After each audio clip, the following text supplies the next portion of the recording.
Kanalıma hoş geldiniz. Bugün sizlere kış ayını çiçeksiz geçiren orkideleri yeniden canlandırabilmenin püf noktalarından bahsedeceğim.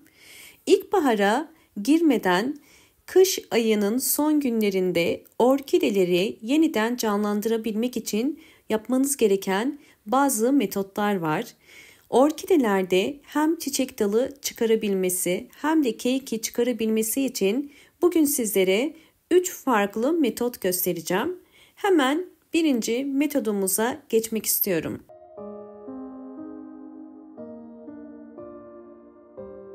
Orkideleri bugün tarçın kullanacağız. İlk olarak birinci yöntemimiz için çubuk tarçın kullanacağım.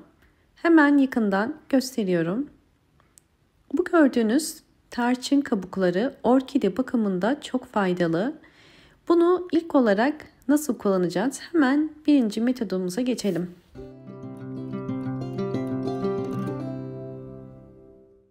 Bir tencereye bir tane çubuk tarçın koyuyorum ve üzerine 1 litre su koyuyorum. Daha sonra bunu ocağın üzerine koyup altını açacağım ve kaynamasını bekleyeceğim.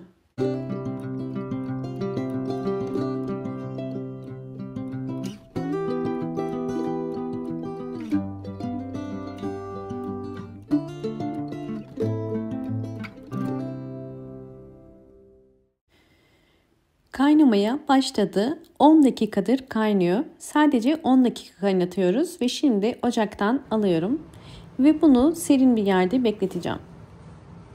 Birinci metodumuz çiçekleri dökülen orkideleri dalını mutlaka budama yapmak gerekiyor. Çiçekleri solan orkide dalını doğru şekilde budarsanız orkide dalı hem keiki hem de yeni çiçek dalları çıkarabilir. Bunun için dikkat etmeniz gereken çiçeği dökülen boş boğumları kesmek. Her zaman dolu boğumları bırakıyoruz. Budama yaparken dolu boğum ile boş boğum arasından tek seferde keskin bir makas ile kesiyoruz. Ve geriye sadece boğumları dolu olan yerler kalıyor. Gördüğünüz üzere 2 dalı da budadım. Bakın bir hafta geçtikten sonra budadığım dal uçları bu şekilde kurudu. Zaman ile dal uçları kuruyacaktır. Şimdi sizlere ikinci metoda geçiyorum. İkinci metot, orkidelerde mantar hastalığında toz tarçın nasıl kullanılır? Orkidede mantar hastalığın olduğunu, yapraklarda sararmalar oluyorsa ya da yapraklarda siyah sararmalarla birlikte siyah lekeler oluşuyorsa ya da orkidenizin çiçekleri birdenbire sararıp solup dökülüyorsa ve köklerinde de çürüme varsa bu orkidenizde bir mantar hastalığı olduğunu gösterir. Bu şekilde gövdesi su toplayan ve gövde mantarı olan bir orkideyi ilk yapmanız gereken toz tarçın kullanmak. Toz tarçın ile enfeksiyonlu bölgeyi kurutacağız. Toz tarçının antioksidan özelliği olduğu için bu tarz gövde mantarlarında yaprak aralarına döktüğünüz zaman orkide mantarı kısa sürede durmuş olur.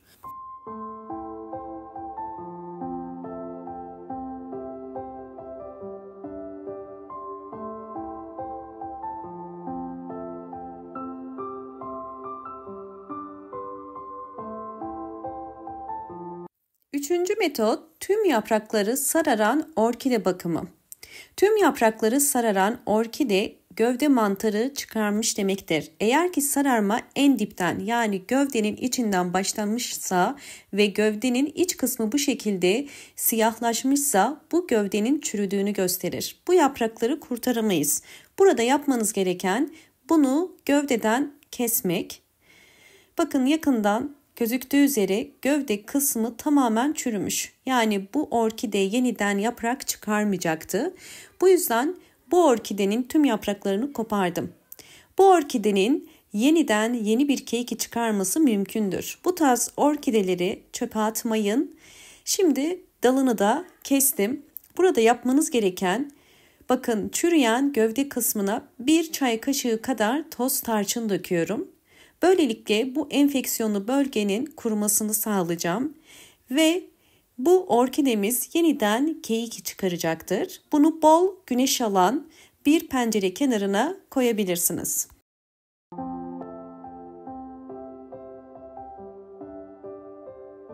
Evet, artık su yeterince soğudu. Şimdi süzüyorum. Ölçü olarak 200 milim tarçınlı su kullanacağım ve bunun üzerine 400 milim su koyuyorum.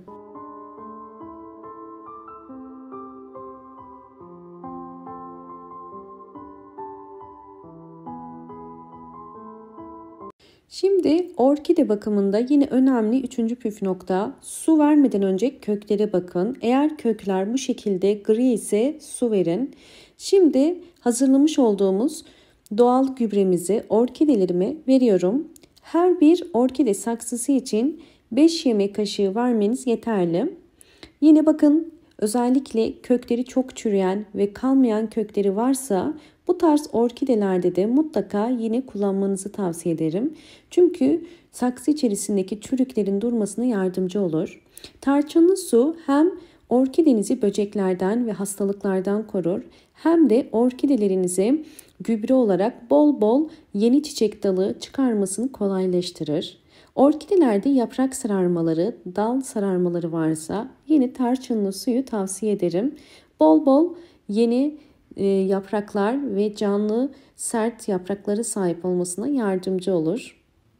Hemen sonuçları gösteriyorum. Öncesinde videomu buraya kadar izleyip beğendiyseniz bana destek olmak için hemen beğen tuşuna basıp kanalıma da abone olabilirsiniz.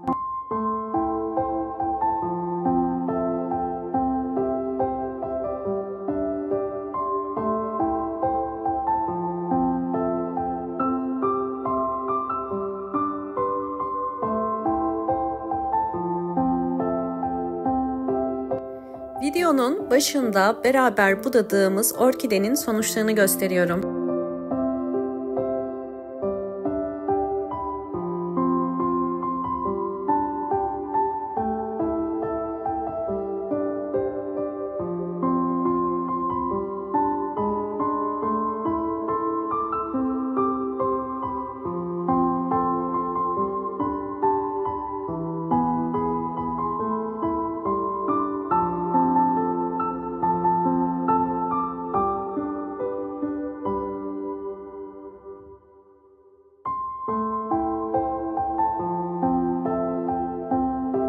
Gövde mantarından tüm yaprakları sararıp ve tüm yapraklarını kaybeden orkidemin sonuçları.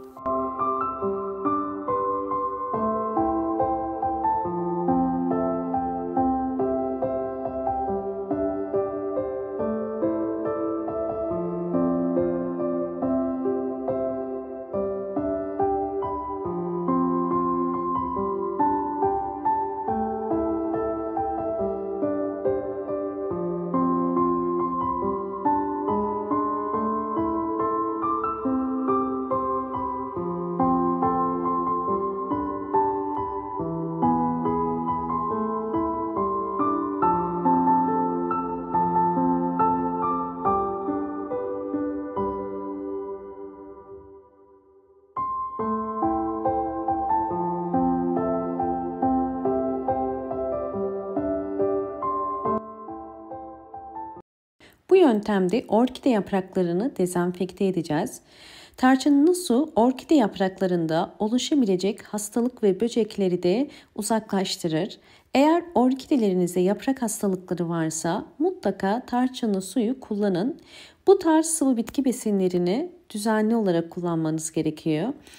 Haftada bir ya da 2 haftada bir orkide yapraklarını bu şekilde silebilirsiniz ve böylelikle orkidelerinizin yaprakları daha canlı ve sert olacaktır.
Orkidelerin tüm gelişim aşamalarını sizlerle paylaştım. Videomu buraya kadar izlediğiniz için teşekkür ediyorum.